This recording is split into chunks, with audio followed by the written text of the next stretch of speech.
السلام عليكم، مرحبا بكم من جديد. اليوم جبت لكم وصفه ديال البسكويت كويير اولا ليدي فينجر. هذا البسكويت هو اللي كنستعملو بزاف في لي ديسير بحال تيراميسو ولا شارلوت وبزاف ديال لي ديسير اخرين، فكيجي لذيذ. من الاحسن هو عاده حنا كنشريوه من برا، ولكن هنايا ملي كنصاوبوه في الدار هو سهل بزاف التحضير، كيطلبش واحد المجهود كبير ولا واحد التقنيه كبيره، ولكن كيجي بنين ابان بزاف من الا شريتيه من برا. فنتمنى تعجبكم الفيديو ونخليكم مع الوصفه. فبسم الله نبداو البسكويت ديالنا. كنحتاجو اولا البيض ديال 3 البيضات، بيض 3 البيضات. كنبداو نطربو، كنزيدو له مليحه، شويه د الملحه، وكنبداو نطربو حتى كنحصلوا على الرغوه، حتى كيترغى لينا، يعني كيولي تطلق الرغوه مجهده بحال هكا. هنا كنبداو نزيدو السكر، عندنا 120 غرام ديال السكر سنيد. كنبداو نزيدوه تدريجيا، بالك ما تزيدوش دقه واحده، وانما تدريجيا مع التطريب المستمر.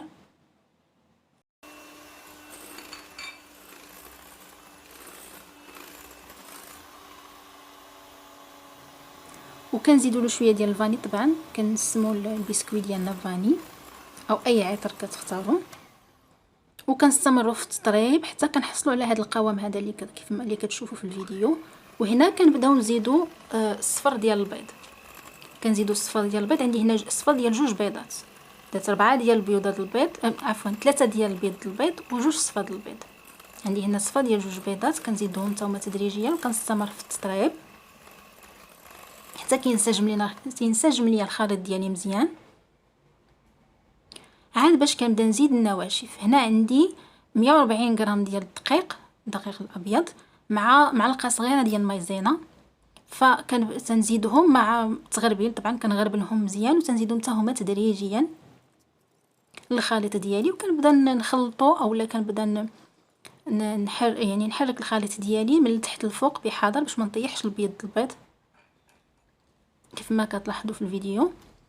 وكنزيد معلقه كبيره ديال خميره الكيميائيه او خميره الحلواني، وكنبدا نخلط يعني بشويه من التحت للفوق، من التحت للفوق كيف ما كتشوفوا، حتى كينسجم ليا مزيان وكنحصل على واحد الخليط اللي متجانس، خليط متجانس بحال هكا. فهذا هو الخليط اللي خاصني نحصل عليه، هكا خاصو يكون. فصافي هنايا ها هو وجد. دابا كنجيب البوشادوي ديالي، احسن نستعملوا بوشادوي باش كنتحكموا في الشكل اللي بغينا ديال البسكويت ديالنا. انا هنا غنديرو على شكل اصابع اللي هو الشكل التقليدي ديال البسكويت اللي كنعرفوا. ممكن بعض المرات في لا شارلوت الناس يعني ممكن ديروا اقراص على شكل اقراص، كاين يعني كيديروا لا باز ديال الكيك ديال لا شارلوت على شكل قرص، ومن بعد الجناب كيديروهم سو فورم ديال الاصابع. المهم ديك الساعه تيكون اختياري على حسب البسكويت وعلى حسب الدسر اللي غديري. انا هنايا درتو على شكل اصابع بهذا الطول هذا لانني بغيت نصاوب به تيراميسو. فراني صوبت ان تيراميسو صورته تا هو دابا نشاركو معكم في القريب، تيراميسو تقليدي ايطالي. فهداك الشيء علاش انا صاوبته على هذا الشكل هذا. فهنايا كندير عليه السكر كلاصي ضروري. علاش؟ لانه السكر كلاصي كيساعد في اللون، يعني باش البسكويت كيتحمر ما كيجيش بيض. علاش كنديروا السكر كلاصي وكندير عليه السكر سنيد، وهذا هو الاهم باش كيعطيك ديك القشره اللي ديال السكر اللي كتجي من الفوق.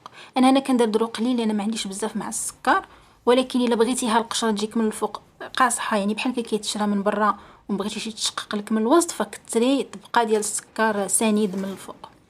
وكندخلوا الفرن يعني ديجا مسخن على 170 درجه، وتنخليه من 10 حتى 15 دقيقه على حسب واش درتي البسكويت كبير ولا صغير.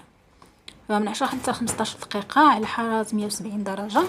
وصافي هو كيوجد، وكنخليه يبرد مزيان، يبرد شي شويه زعما عاد باش كنحيدو من فوق الطاوه.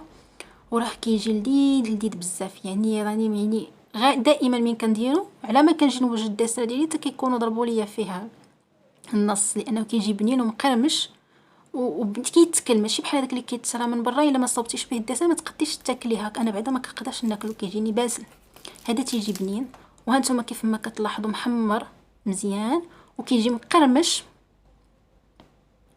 وبنين، يعني في المذاق بنين بزاف. فنتمنى انه يعجبكم وانكم تجربوه، متبقاوش تشريو من برا، الاحسن ديروه في الدار ساهل. والى اللقاء في الفيديو القادم ان شاء الله.